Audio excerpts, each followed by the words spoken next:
probably looking at it and they're like, the fuck? No, nigga, we'll give you like 500. And you know how they get Drake to bring his ass or bring his number a little bit down? Nigga, you just got spanked by Kendrick. Look, you're not with the culture feeling. What you mean? You want 700? We gave you 4 last time, nigga. We'll give you 450. Take it or leave it. 450, take it or leave it, nigga. And I can imagine Drake looking at them and saying, nigga, you on crack? Or maybe they were even more disrespectful. Yo, take 350, nigga. You know what Drake said? Say less. Yo, Oliver, yo, buy that domain, 100gigs.com. We're going to just drop it there. Fuck it. Let's see if it works. Yo, his labels didn't even acknowledge, other than claiming the songs as they eventually did. They did not. There's zero promo with any of the things he's dropped since the battle. None. Like, they're not touching it. And what I mean by promo, I know I already told you that they don't do promo really for Drake. But a label usually just adds support to a song that they see is moving. No Face had a little bit of movement. They're not doing nothing. They're not servicing it. They're barely serving this as the radio. None of that. There's no campaign behind none of it. Okay, let that nigga do it. You got to cool that nigga down a bit. Anyway, Drake feels the label is allegedly not protecting a major asset, him, which is conveniently timed around the time he's in negotiation for with a new deal with the label.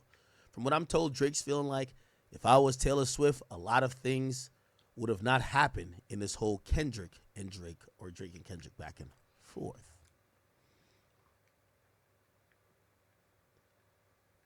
He's completely right. He's completely right. I only disagree with him here in one aspect. Number one, obviously he's not Taylor, but I think that Drake doesn't interact with his label like how Taylor does. And Drake has never weaponized anyone against a label like Taylor has. Taylor literally told him, yo, y'all get back in bed with TikTok or else. And they were like, yo, TikTok, come back. We need y'all. Taylor's going to be mad at us. We can't. Taylor swings a very big axe because she plays like that even on a PR level. And she's done it to Scooter Braun. She's done it to many other people. Big Machine, all that. She's done it in a way where if Taylor is unhappy, we're going to see a lot of shit happen. We've never seen Drake publicly really complain about his label. Taylor has written a shit ton of letters. They're robbing me of my rights. I wrote all these songs in my bedroom when I was hurt from my boyfriend, and they're robbing me of this, they're robbing me of that, they're robbing me. Yes. So they know Taylor will do it. They don't think Drake is on that type of time. And honestly, speaking about this, I think Drake should have turned to his fans. But here's the thing. Fans don't like that, though. You see, hip-hop fans don't. Most artists turn to their fans. Uzi did that. Hey, tell Generation Now to make me drop music. Y'all start bullying Generation Now. The whole time was Uzi's fault. You know what I mean? Still, I think Drake should have probably turned to his fans before he turned to a lawsuit, because fans have a lower IQ and your ops are going to turn and use on a PR level. Kendrick is paying like a lot of amazing people. I know a lot of them, allegedly. He's paying them really well to be able to influence internet narratives really well. Like, for example, say this, right? What would help Kendrick in his album week is to put out an article that Drake is salty over a rap loss and is suing him, right? So they're going to clip this up and do whatever they got to do in their ecosystem to make that happen. And that's why I think that Drake should have just appealed to his fans, because when you file a lawsuit, no one's going to look at the nuance and say, if anything, we should give you props for not suing Kendrick. You sued your label. You actually opted to not sue Kendrick at all. They're going to just look at you like, oh, you're police. You suing, like, because they're going to twist this and make it seem like you're suing Kendrick. That's why everything is wrapped around not like us. Also, let's get to the obvious and the biggest play of this all. Drake has maybe hit the button that he cannot reverse. Here's what I mean. Remember, I keep calling these labels the slave master. And I keep saying I don't care how well they're paid or how well they're decorated or how much they're pro-black. They're still the slaves. My point is this.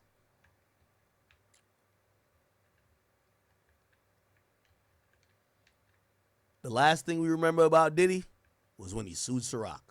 Mm-hmm. I was just he was the telling highest paid slave over that plantation. They say they gave him $1 billion until he felt he was good enough to buck back at them in a lawsuit.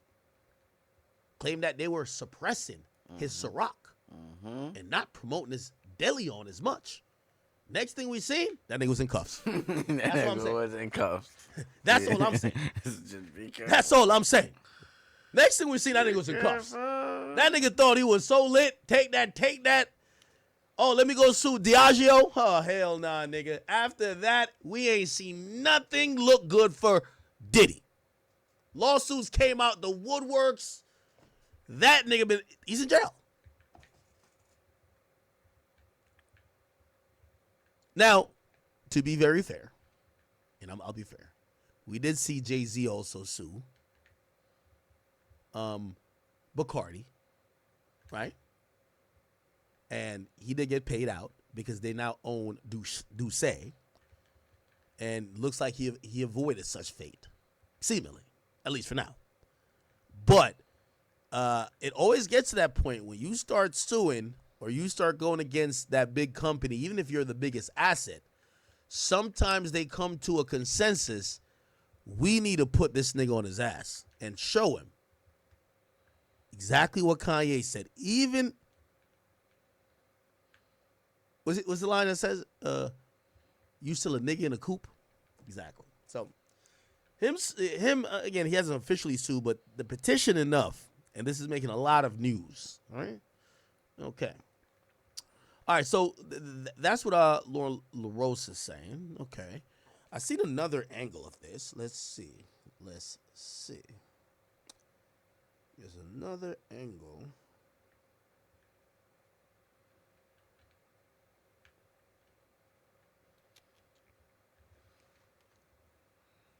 Give me 1 second.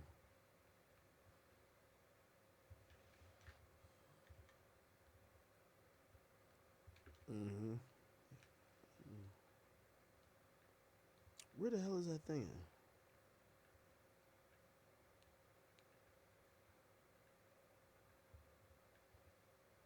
Is it this? Give me 1 second. Okay. I seen someone else post an interesting theory.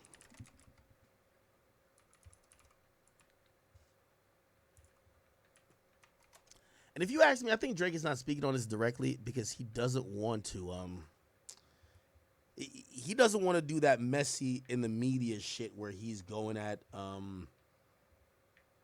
his label.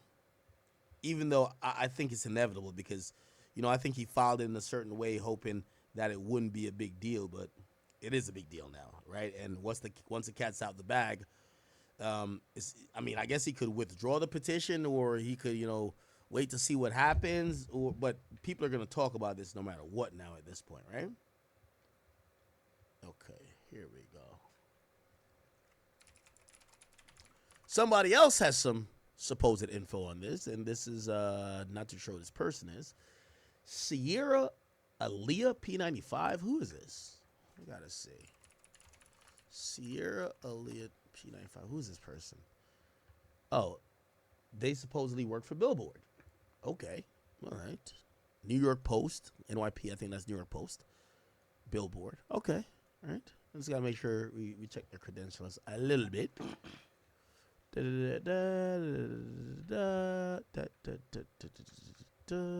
Yeah, a Billboard editorial team. Okay, New York Post. All right, cool. All right, let's see what their sources kind of say about all of this.